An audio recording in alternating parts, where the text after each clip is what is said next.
Jardunaldiak martxoaren 31-tik apirilaren 3-ra luzatuko dira. Prozesuan bertan 4 ardatzetan banatu ditugu gaiak, arloak edo, eta 4 multzo horien arabera antolatu ditugu egunak ere. Martxoaren 31-an, astelehenean, pertsonak lehenetziko dituen hiriaz hitz egingo dugu. Hau da, eskubide sozialetaz, fiskalitateaz, enpleguaz eta gai horiei buruz hitz egingo dugu. Eta hortik ateratzen genuen ondorioetako bat da, orain Bilbon inoiz baino langabetu gehiago dago, ia 30.000 bilbotar langabezian daude, baina gizarte zerbitzuetarako eskaria ere hirukoiztu da.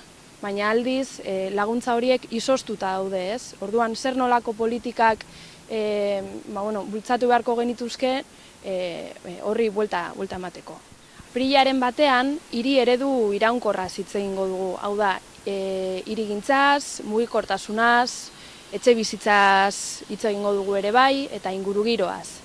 Eta hemen batez ere diagnostiko hauetan orain arte egindako diagnostiko ezberdinetan ateratako ondorio nagusietako bat da zentroa eta auzoen arteko aldea handia dela, ez? Orain arte izan dugun hiri eredu honek areagotu egin duela zentroa eta auzoen arteko aldea. Horien adibide izan daiteke auzo periferikoetan dauden irisgarritasun arazoak. Kontutan izan behar dugu ere bai, adibidez, pertsona nagusien Bilboko pertsona nagusien bi eren auzo periferiko hauetan bizi direla, beraz, zailtasun auzoak dira eurentzako. Zentroa eta auzoen arteko aldea ikusten den beste faktoreetako bat adibidez kultur azpiegituraetan ikusten dugu, ez? Zentroan inbertitzen da kultur programazioaren gehiengoa eta auzoetara programazio osoaren 2%, baino ez da bideratzen. Hori adibide bat da, auzoko jaiek daukaten aurrekontuari erreparatzen badiogu, auzoko jaiak antolatzeko ere, lotsagarria da, 30.000 euro inguruko inbertsio bat egiteko, 750 euroko diru laguntza bat baino ez jasotzea. Auzoetako zerbitzuak ere eskasak dira, ez? Adibidez, diru laguntzez gain, merkatu txikia bultzatzeko, auzoetako merkatu txikia bultzatzeko ere, ez dago enplegu politika eraginkorrik hiri honetan. Orduan, azken finean uste dugu auzoetako bizitza bultzatu behar dela eta ez dagoela horretarako, gaur egun ez dagoela horretarako baldintzarik. 3. egunean, apirilaren 2an, bertoko kulturan oinarritutako hiriaz hitz egingo dugu.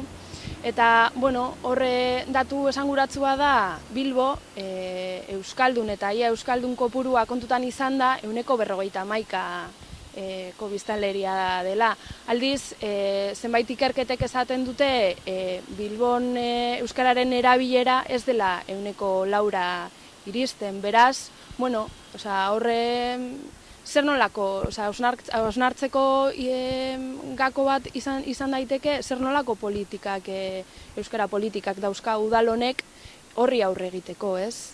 Horrekin batera ere esatea Bilboko udalak ez daukala, adibidez, euskara ordenantzarik gaur egun. Horri buruz hitz egingo dugu. Eta azkenik, 4. egunean, apirilaren 3an, askatasuna ardatz izango duen hiria izango dugu oinarri. Azken finean, zeharkakoak diren gai horiek landuko ditugu, bai politika feminista, pertsona nagusien egoera, gazteak, migrazioa, aniztasuna, bai. Orduan, hemen azken finean nahi duguna da Bilbo bizi eta Bilbon bizi garen horientzako Bilbo bat eraiki nahi dugu, bai adin, genero eta jatorri ezberdinak kontutan hartuta eta horientzako hiri eredu bat osatu nahi dugu, beraz horretaz guztiaz hitz egingo dugu azkenengo egunean.